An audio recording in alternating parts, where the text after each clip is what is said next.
take us to the time when you first met Michelle.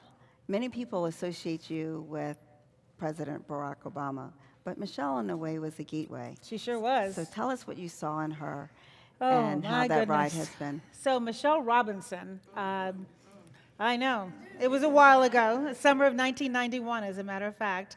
I had worked for the city for 4 years. I've been promoted to Deputy Chief of Staff for Mayor Daley, and I was looking to hire great people, and someone sent me her resume, and across the top it said, brilliant young lawyer, has no interest in a big law firm, would like to explore the public service. So I thought, my kind of person. Yes, exactly. And so I called her in, and she came for an interview, and she walked in, and even at 27, you know, she's tall, she's strikingly handsome, simply dressed. I remember she had on all black, hair pulled back, just a touch of makeup, and she walks in, and she looks me right in the eye and shakes my hand, and sits down and just like exuded confidence. I'm like, how did you get so confident at such a young age? Yeah. I was nothing like that at 27. And I know she saw her resume on my desk. Never mentioned Princeton undergrad, Harvard Law, Sidley Austin, none of that. You know what she did? She told me her story. And it's a story that we all now know is the quintessential American story, growing up on the south side of Chicago, working class family, parents who hadn't gone to college but valued education and excellence and giving back, and instilled those core values in her. And she was searching to see if her education, intelligence, gifts could be applied and be useful and purposeful in this setting. And I can remember listening to this story, and I opened up and told her things going on in my life. And then about 20 minutes into this interview, where we're getting along really well, she starts asking me questions about the job. Now keep in mind, I just got my job. I didn't have any answers for her. And she was asking me really specific questions. And I was like, well, this isn't going well. So I blurted out a job offer on the spot.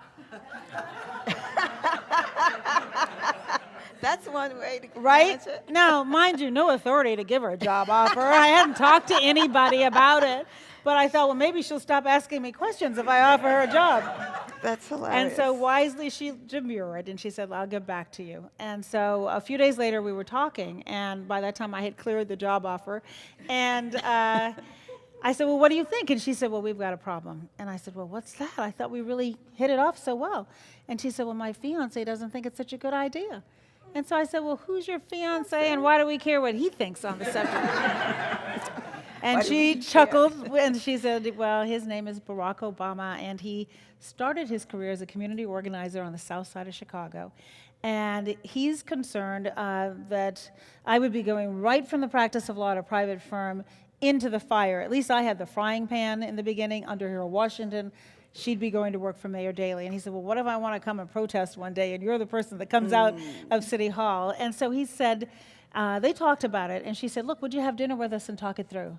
And fortunately, I said yes to that dinner. And I still remember the two of them, and just, even, they're not even married yet, but they were a partnership. And there, in the years that have gone by since then, whenever I tell this story, people will say to me, well, why did she need to have his approval? And I say, in response, there wasn't a single decision that he made in his career where she wasn't sitting right at the table too. And so it was really more of a reflection of the partnership that they formed even before they were married. And it was a dinner where we opened up, and in fact, I remember he said to me, so where are you from? I said, Chicago. Did you grow up here? Yes. Were you born here? Well, no, I wasn't born here. And he said, well, where were you born? And I said, Shiraz, Iran. And he said, well, that's interesting. Tell me why. And I started to tell him just a little bit. And then he says, well, you know, I lived in Indonesia during my childhood because my mom was working there. And he starts to open up about Indonesia. And the next thing you know, I'm telling him all of these things, and we're agreeing about how much we learned from that experience. And I honestly think it's the first time in my adult life, my life, where I felt somebody else understood me and this rather unusual childhood that I'd had. And I realized he'd had one too. That's fantastic. That's fantastic. Now, you are the longest standing presidential advisor to anyone. That's true. Let me tell you, I so did not want to leave that when President and Mrs. Obama left for the inauguration, I am still wandering around that building. And at about 11:45 45, the Secret Service was like, ma'am, you really, you really do have to move along now. Time is up. Time is up. But from January 20th to January 20th, and people say, well, how could you stay that long? I'm like, wouldn't you burn out? There's no way. I knew I had the best job I would ever have. I used to always tease him. My job was much better than his job. His job was really, really hard. And mine was hard too, but I thought it played to my strengths. And to serve a president who I had known for so long, respected so much, both he and his wife. She did say yes, by the way, and come and work in City Hall. Yes. Just so you know, I did win that dinner over. I wound them over at dinner. But that, and also the time that he came into office where, I mean, think back. We were in the middle of the worst economic crisis since the Great Depression. We were losing 750, 800,000 jobs a month. The banks were on the verge of collapse. The automobile industry was literally in bankruptcy, two wars. We had so much going on, and I'm just so incredibly proud of what he accomplished in those 8 years. Part of why I was there, I think, in addition to my line responsibilities, is to be that touchstone for somebody who he knew shared his values, his core purpose in being there, who shared his ability to kind of ignore the chatter and take the long view and focus on, every single morning reminding ourselves that we were there in service of you, not his political agenda or his ego or self-aggrandizement. And I think one story I can give you associated with that is around the Affordable Care Act. And there were a lot of people who said to him, forget about it, it's too hard, the Republicans aren't that into us, they're not supportive of it. Why don't you compromise and just do health care for children? Why don't you come back and do it in your second term? There were lots of people inside and outside of government who were telling him, don't do it. And I always felt that if you're there and you have political capital, what's the point in having it if you don't use it for a good purpose? And he felt the exact same way. And so all the times when people were going, well, maybe we shouldn't do it, I was like, oh, well, let's do it. Let's try. What else can happen? And the reason why, the story I would share with you is the night that the Affordable Care Act passed, we knew we had the votes because we're from Chicago. We count the votes early and often. Right, exactly. So I went home to watch the vote on television. And I was in my pajamas and had my bowl of popcorn, a little glass of wine. One of the lawyers who had been the person who sent me Michelle Robinson's resume, Susan Schur, lived across the hall from me. She was now, fast forward, had been the general counsel at the University of Chicago Medical Center. So she'd come on board to help with healthcare. So we're sitting in my apartment together. And Katie Johnson, the president's assistant, reaches out and she said, he would like everyone who's worked on the Affordable Care Act to come back to the White House and watch the vote together. So I said, well, that's really nice, but you know what? In my pajamas, bowl of popcorn, glass of wine, we're good here. And Katie said, perhaps you didn't hear me. President Obama would like everybody who worked on it to come back to the White House. So Susan and I looked at each other, and we go back to the White House, and we're glad we did. It was so exciting to be with everybody, 100 people, from the junior-most person on my staff to the Vice President of the United States. And afterwards, spontaneously, he says, come on upstairs to my residence and we'll celebrate. Well, there were 100 people there. And I think the only reason he got away with that is that Mrs. Obama was out of town. Right? And I could just imagine his code name was Renegade. So I could imagine the Secret Service going, Renegade plus 100, moving upstairs. And, and pigs in the blanket or anything in the freezer. Find some champagne. So we have this celebration into the wee hours of the morning. I mean, like 2 a.m. And he went around and he thanked every single person, one-on-one. And there was such joy in him. And it was an unseasonably warm spring day. It reminded me a lot of election night in Chicago in Grant Park. Again, unseasonably warm. And he was so jubilantly happy. And so in the wee hours after most people had left, I sidled up to him and I said, you seem so happy tonight. How do you feel tonight compared to election night? And he said something I'll never forget. He said, no comparison. He said, election night was simply the means to get to this night. Oh, yeah. Exactly. Yeah. Exactly, right? Yeah. That's what I'm talking about. Yeah. That's a president who's not in it for himself. He's in it for you. That's fantastic. Fast forward to today. Okay, well, it's not the same. It is not the same. To say the very least, it's just not the same. It is so not the same. Yeah. And you've lived your life thinking about people, and you've served so many people, whether it was with Mayor Daley Right. as Chief of Staff and Deputy Chief of Staff, or President Obama.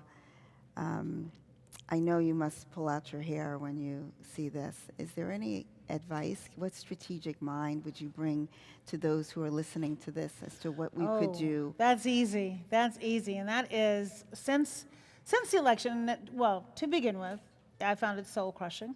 I didn't see it coming. It's turned out to be far, far worse than I thought it would be.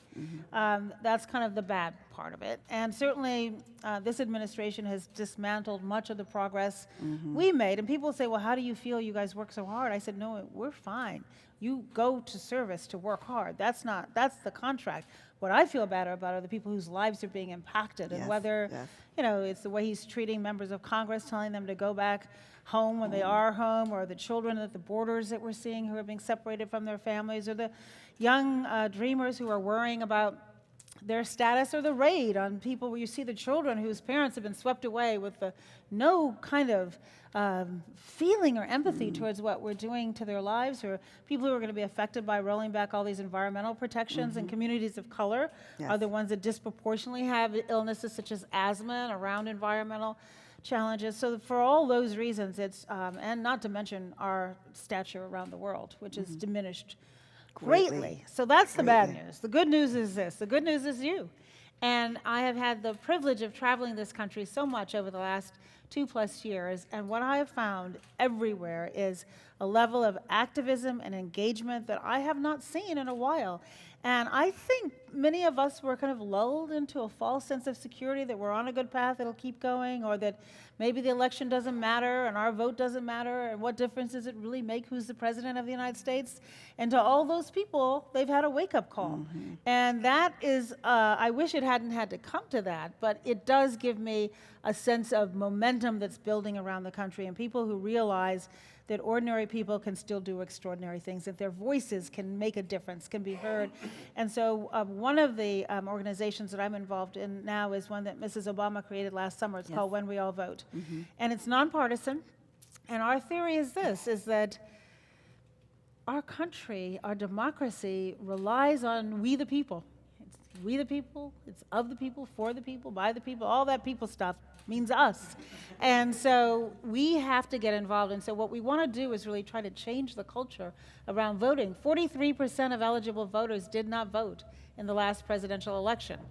And the good news is in the midterms, we saw an uptick. But for young people, it went from 20%, because they vote disproportionately low numbers, to 30. So that's a big jump up. But it still means 70% of them did not vote. Even in these times, they didn't vote. And part of the uptick is due to the enormous efforts of those young folks from Parkland who traveled the country last summer registering young people to vote. And so we want to really enlist, exactly. I hear them clapping out there. Thank you for the support to the Parkland. Been through the worst trauma no young person should have to go through. No person should have to go through, and would have been completely justified for them to just withdraw. And instead, they are pushing way outside their comfort zone. One of them was telling me about being in Texas, open carry state, and going outside of his venue where he had a rally on voter registration to talk to the demonstrators. And I'm like, why did you do that? It's not safe. And he said, I have to be prepared to listen to their side, to better understand why they feel that having an assault weapon is so important to them rather than saving young people's lives. And he really did he wanted to hear from them. And so that level of engagement, and then the Time's Up and Me Too movement and the Women's March the day after the election, the energy and environment marches, just the level of activism is what gives me reason to think optimistically. And then the other thing is that I'm old enough to know that our democracy, when has it ever been easy and simple?